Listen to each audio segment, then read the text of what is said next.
নমস্কাৰ, এই মুহূৰ্তত লৈ আহিছোঁ অসমবাসীৰ বাবে কেইবাটাও গুৰুত্বপূৰ্ণ শিক্ষাৰ্থীৰ ভৱিষ্যতৰ মূল্য মাত্ৰ 500 টকা। ডিব্ৰুগড়ত বিজ্ঞানৰ প্ৰশ্নকাকত বিক্ৰী হৈছিল 500ৰ পৰা 1000 টকাত। প্ৰশ্নকাকত ফাদিলৰ ঘটনাত ডিব্ৰুগড়ত আটক ছাত্ৰসহ 9 জন। 8 জন ছাত্ৰ আৰু এজন খবৰ দেউতা আৰক্ষীৰ জালত।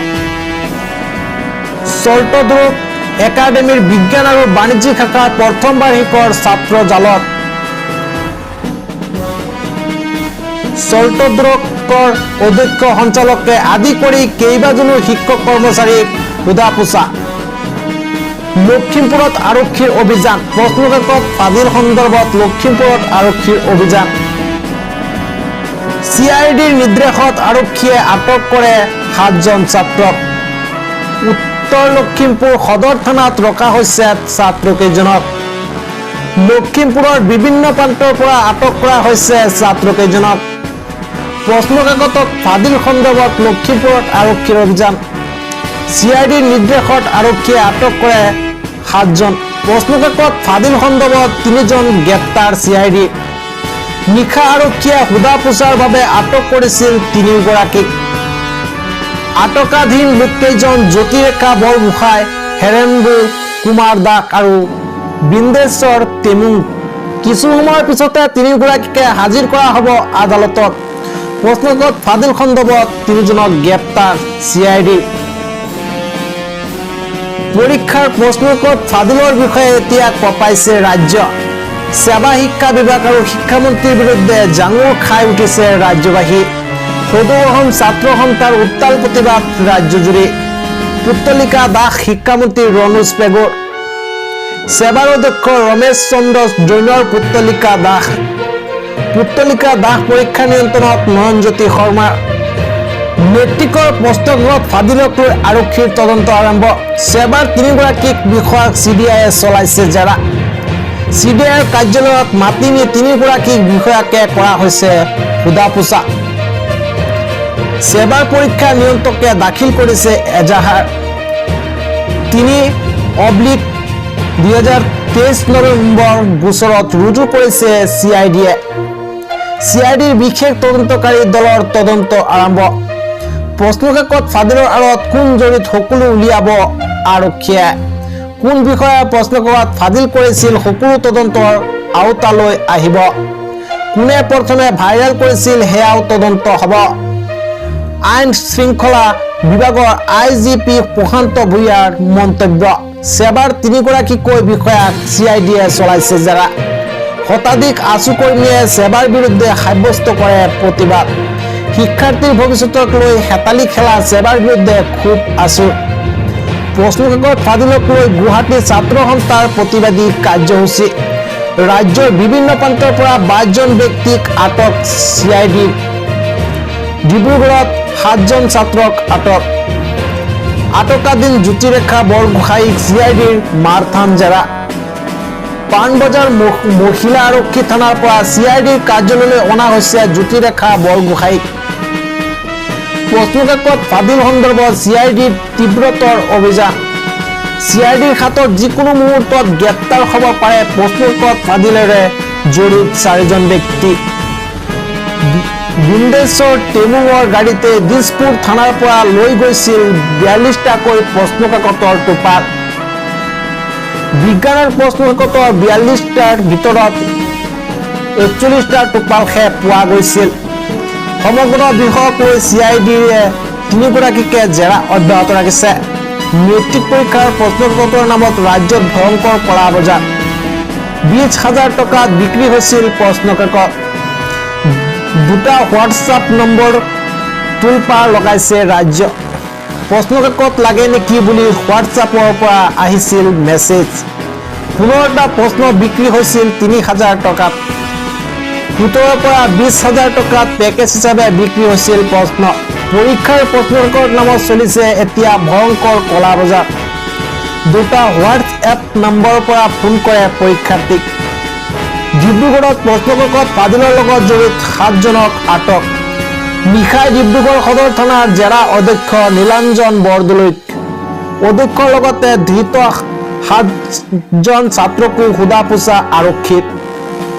চল্টদ্ৰুক স্কুলৰ অধ্যক্ষৰ পৰা বিভিন্ন তথ্য সংগ্ৰহ 4জন ছাত্ৰক মাজনিশা আটক প্ৰশ্নকাকত ফাদিলৰ ঘটনাত নাম আঙুৰ খোৱা জ্যোতিৰেখা বৰগোহাঁইক চেণ্টাৰ ইনচাৰ্জৰ পৰা অব্যাহত চেণ্টাৰ ইনচাৰ্জ জ্যোতিৰেখা বৰগোহাঁইক ঠাইত মামুনি বৰাক দায়িত্ব প্ৰদান কৰা হৈছে BTS চৰকাৰী SS-ৰ নতুন চেণ্টাৰ ইনচাৰ্জ হ'ব মামুনি বৰা বৰা হৈছে নৰকাসুৰ HS স্কুলৰ অধ্যক্ষ চেণ্টাৰ ইনচাৰ্জ হ'ব নৰহৰি বৰ্মন হৈছে হাবৃদি বৰালি হাইস্কুলৰ প্ৰধান শিক্ষক পূৰ্বে হেৰম্ব তালুকদাৰ আছিল সহকাৰী চেণ্টাৰ ইনচাৰ্জ এই কথা জনালে বিদ্যালয়সমূহৰ পৰিদৰ্শক দীপিকা চৌধুৰীয়ে থানাৰ পৰা কেনেকৈ আগতে গ'ল বশীৰ টোপোলা তাক লৈও উদ্বেগ প্ৰকাশ কৰে দীপিকা চৌধুৰীয়ে থানাৰ তত্ত্বাৱধানৰ পৰা পৰীক্ষাৰ আধা ঘণ্টাৰ ভিতৰতে নিয়াৰ নিয়ম প্ৰশ্ন বহীৰ টোপাল বিজ্ঞানৰে নহয় গণিতৰ প্ৰশ্নকাকতো ফাদিল ধেমাজিত প্ৰশ্নকাকত ফাদিল হোৱাৰ তথ্য পোহৰলৈ আহিছে নকল কৰি এজন ছাত্ৰ ধৰা পৰাৰ পিছত পোহৰলৈ আহে প্ৰশ্নকাকত ফাদিলৰ কথা ধেমাজি জোৰকটা পৰীক্ষা কেন্দ্ৰ সংঘটিত হৈছে এই ঘটনা নকল কৰি বহিষ্কাৰ হৈছিল এজন পৰীক্ষাৰ্থী ছাত্ৰজনে উল্লেখ কৰা মতে নকলৰ ক্ৰমিক নম্বৰৰ সৈতে সম্পূৰ্ণ মিল আছিল প্ৰশ্নকাকতৰ 6 নম্বৰৰ পৰা 21 নম্বৰ মিলিছিল প্ৰশ্ন 45 নম্বৰৰ প্ৰশ্নৰ হুবহু মিল আছিল এটা হোৱাটছআপ গ্ৰুপত এড কৰিছিল পৰীক্ষাৰ্থীজনক লখিমপুৰৰ এজন ল'ৰা এড কৰিছিল পৰীক্ষাৰ্থীজনক ল'ৰাজনক চিনি নাপায় পৰীক্ষাৰ্থীজনে ঢকুৱাখানাৰ বকুলগুৰিৰ আৰু এজন ছাত্ৰকো কৰিছিল এড প্ৰশ্নকাকত ফাদিলক লৈ ডিব্ৰুগড় আৰক্ষীৰ তদন্ত বিস্ফোৰক তথ্য 500ৰ পৰা 2000 টকাৰ বিনিময়ত প্ৰশ্নকাকত বিক্ৰী কৰিছিল দুষ্ট চক্ৰই ডিব্ৰুগড়ৰ আৰক্ষী অধীক্ষকে সংবাদমেলত কয় বৰ্তমানলৈ 8জন ছাত্ৰক আটক কৰিছে ডিব্ৰুগড়ত ছাত্ৰকেইজনে প্ৰশ্নকাকতৰ বিনিময়ত ধন লোৱাৰ প্ৰমাণকে ধৰি বিভিন্ন তথ্য লাভ কৰা হৈছে মেট্ৰিক পৰীক্ষাৰ পৰা 500 টকাৰ পৰা 2000 টকাৰ বিনিময়ত প্ৰশ্নকাকত প্ৰদান কৰিছিল আটকাধীন ছাত্ৰজনে ইয়াৰে 5জন সল্ট ড্ৰগ একাডেমীৰ বিজ্ঞান আৰু বাণিজ্যিক শাখাৰ প্ৰথম বাৰ্ষিকৰ ছাত্ৰ জুবেনাইল এক্টৰ অধীনত ছাত্ৰকেইজনক আটক কৰি CIDক গতাই দিছে ডিব্ৰুগড় আৰক্ষীয়ে সংবাদ মাধ্যমৰ আগত এই ভাষ্য আৰক্ষী অধীক্ষক হেতাংশ মিশ্ৰৰ আৰক্ষী অধীক্ষকগৰাকীয়ে কয় আৰু বহু জালত পৰিব পাৰে তদন্ত অব্যাহত আছে হাইস্কুল শিক্ষান্ত পৰীক্ষাৰ বিজ্ঞান বিষয়ৰ প্ৰশ্নকাকত ফাদিলৰ ঘটনাৰ লগত জড়িত 7গৰাকী ছাত্ৰক ডিব্ৰুগড় আৰক্ষীয়ে আটক কৰিছে কেইগৰাকী ছাত্ৰ ডিব্ৰুগড়ৰ সল্ট ড্ৰগ একাডেমী বুলি জানিব পৰা গৈছে আনহাতে সল্ট ড্ৰগ একাডেমীৰ অধ্যক্ষ নীলাঞ্জন বৰদলৈকো সোধা পোছাৰ বাবে নিশাই থানালৈ মাতি পঠিওৱা হৈছে মেট্ৰিকৰ বিজ্ঞান প্ৰশ্নকাকত ফাদিল হোৱাৰ প্ৰসংগক লৈ ৰাজ্য উত্তাল হৈ থকাৰ সময়তে পুনৰ প্ৰতিক্ৰিয়া প্ৰকাশ কৰিলে শিক্ষামন্ত্ৰী ডক্টৰ ৰমেশ পেগুৱে মঙলবাৰে অসম বিধানসভাৰ বাজেট অধিৱেশনৰ তৃতীয় দিনা বিধানসভা চৌহদত মন্ত্ৰীগৰাকীয়ে সাংবাদিকৰ প্ৰশ্নৰ উত্তৰত কয় যে সেৱাত চৰকাৰে উপযুক্ত মানুহক নিযুক্তি দিছে সেৱা এই স্বতন্ত্ৰ অনুষ্ঠান বুলি উল্লেখ কৰি তেওঁ কয় যে সেৱাৰ উপযুক্ত সময়ত উপযুক্ত পদক্ষেপ গ্ৰহণ কৰিছে তেওঁ লগতে ক'ৰবাত কিবা ষড়যন্ত্ৰ থাকিলে তদন্তত সকলো ওলাই যাব উল্লেখ্য যে প্ৰশ্নকাকত ফাদিল হোৱাৰ পাছত অসম মাধ্যমিক শিক্ষা পৰিষদে চমুকৈ সেৱাৰ অধ্যক্ষ ৰমেশ চান্দ জৈনৰ দক্ষতাক লৈ প্ৰশ্ন উত্থাপিত হৈছে সেৱাৰ অধ্যক্ষ ৰমেশ চান্দ জৈনৰ বিৰুদ্ধে সৰব হৈ পৰিছে ব্যক্তি বিশেষৰ লগতে বিভিন্ন দল সংগঠনে এই সন্দৰ্ভত মন্ত্ৰী ডক্টৰ পেগুৱে সাংবাদিকৰ আগত কয় যে ৰমেশ চন্দ্ৰ জৈনৰ কাৰ্যকালত সেৱাৰ সংস্কাৰ হৈছে নিযুক্তি টেট পৰীক্ষা সুকলমে হৈছে জৈনৰ দিনত ইফালে সেৱাৰ প্ৰাক্তন অধ্যক্ষ শান্তিকাম হাজৰিকাই সেৱাত ব্যাপক ধৰণৰ লেনদেন চলে বুলি কৰা অভিযোগৰ প্ৰযুক্ত শিক্ষামন্ত্ৰীগৰাকীয়ে কয় কাৰোবাক ওচৰত কিবা তথ্য থাকিলে আৰক্ষীক দিয়ক এনে মুখেৰে ক'লে নহ'ব তথ্য দিলে নিশ্চয় তদন্ত হ'ব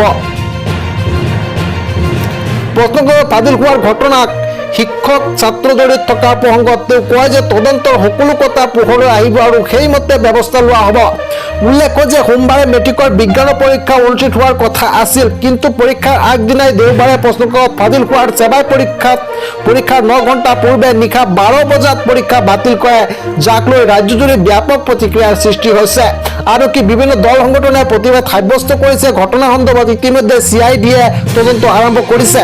তদন্ত আৰম্ভ কৰাৰ পাছত ঘটনা সন্দৰ্ভত CID-য়ে 3জনক গ্ৰেপ্তাৰ কৰিছে। প্ৰথমে আটক কৰা শিক্ষয়িত্ৰী জ্যোতিৰেখা বৰগোহাঁইক গ্ৰেপ্তাৰ কৰাৰ লগতে শিক্ষক হেৰেম্বু কুমাৰ দাস আৰু চালক বিন্দেশ্বৰ টেমুঙক গ্ৰেপ্তাৰ কৰা হৈছে।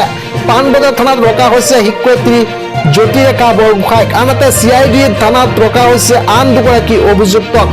এতিয়াও গ্ৰেপ্তাৰ হোৱা নাই চিত্ৰলয়ক সোধা পোছা অব্যাহত ৰাখিছে CID-য়ে। আনহাতে ঘটনা সন্দৰ্ভত আৰক্ষী সঞ্চালক প্ৰধান GP সিঙে সামাজিক মাধ্যমত প্ৰতিক্ৰিয়া প্ৰকাশ কৰিছে। টুইটাৰত তেওঁ উল্লেখ কৰিছে যে প্ৰশ্নকাকত ফাদিল হোৱা ঘটনা সন্দৰ্ভত গুৱাহাটী, উত্তৰ লখিমপুৰ, ধেমাজি, শদিয়া, ডিব্ৰুগড় আৰু তিনিচুকীয়াৰ পৰা 22জন লোকক সোধা পোছাৰ বাবে আটক কৰা হৈছে। অসম শিক্ষা জগতত এক কলংকিত ঘটনা সংঘটিত হৈছে এইবাৰ উচ্চ মাধ্যমিক শিক্ষান্ত পৰীক্ষাত। অসম মাধ্যমিক শিক্ষা পৰিষদ চমুকৈ চেৱাৰ নিয়ন্ত্ৰণত চলা 2023 বৰ্ষৰ মেট্ৰিক পৰীক্ষাত গণিত আৰু সাধাৰণ বিজ্ঞানৰ প্ৰশ্নকাকত ফাদিল হোৱাৰ ঘটনা এতিয়া ৰাজ্যজুৰি তীব্ৰ প্ৰতিক্ৰিয়াৰ সৃষ্টি হৈছে।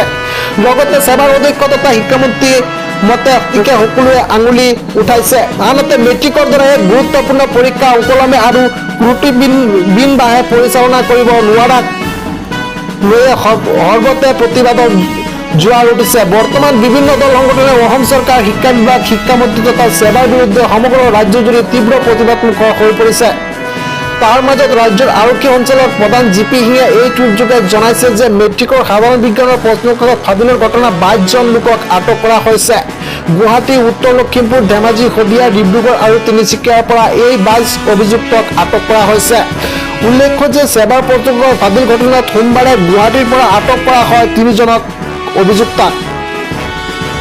গুৱাহাটীৰ কাহিলীপাৰী বাউৰী দেৱী চেৰাউগী মুকবধিৰ বিদ্যালয়ৰ শিক্ষক তথা কৰ্মচাৰী 3জনক সোমবাৰে আটক কৰি সোধা পোছাৰ পিছত মঙলবাৰে CID-য়ে গ্ৰেপ্তাৰ কৰে। CID-য়ে গ্ৰেপ্তাৰ কৰা শিক্ষক কৰ্মচাৰী 3জন হৈছে বাউৰী দেৱী চেৰাউগী মুকবধিৰ বিদ্যালয়ৰ শিক্ষয়িত্ৰী জ্যোতিৰেখা বৰগোহাঁই, শিক্ষক হেৰেম্বু কুমাৰ দাস আৰু কৰ্মচাৰী বিন্দেশ্বৰ টেম্বু। আনহাতে 3জনক 5 দিনৰ বাবে CID-ৰ জিম্মাত ৰখাৰ বাবে আদালতত আবেদন জনাব বুলি জানিব পৰা গৈছে। ইফালে মেট্ৰিকৰ সাধাৰণ বিজ্ঞানৰ প্ৰশ্নকাকত ফাদিলৰ ঘটনাৰ লগতে জড়িত 7গৰাকী ছাত্ৰক সোমবাৰে নিশা ডিব্ৰুগড় আৰক্ষীয়ে আটক কৰে। জানিব পৰা মতে আটাইকেইগৰাকী হৈছে ডিব্ৰুগড়ৰ চৰ্টদ্ৰোগ একাডেমীৰ ছাত্ৰ। আনহাতে ঘটনা সন্দৰ্ভত চৰ্টদ্ৰোগ একাডেমীৰ অধ্যক্ষ নীলাঞ্জন বৰদলৈক সোধা পোছাৰ বাবে নিশাতেই থানালৈ মাতি নিয়ে। ৰাজ্যত মেট্ৰিকৰ প্ৰশ্নৰ কলা বজাৰ। পৰীক্ষাৰ পূৰ্বে মোবাইলে ভাইৰেল হৈছে প্ৰশ্নকাকত। ইয়াৰ সমান্তৰালকৈ এতিয়া হোৱাটছআপ এপত উপলব্ধ হৈছে উচ্চতৰ মাধ্যমিক পৰীক্ষাৰ ৰসায়ন বিজ্ঞানৰ বিষয়ৰ প্ৰশ্নকাকত। সোমবাৰে তিতাবৰ প্ৰাগজ্যোতিকা নামৰ ৰাজ্যৰ এখন আগশাৰীৰ শিক্ষানুষ্ঠানৰ বিকি ডোলা নামৰ এগৰাকী বিজ্ঞান শিক্ষকে উচ্চতৰ মাধ্যমিক পৰীক্ষাৰ প্ৰশ্নকাকত ফাদিল হোৱা বুলি তথ্য পোহৰলৈ আনিছিল।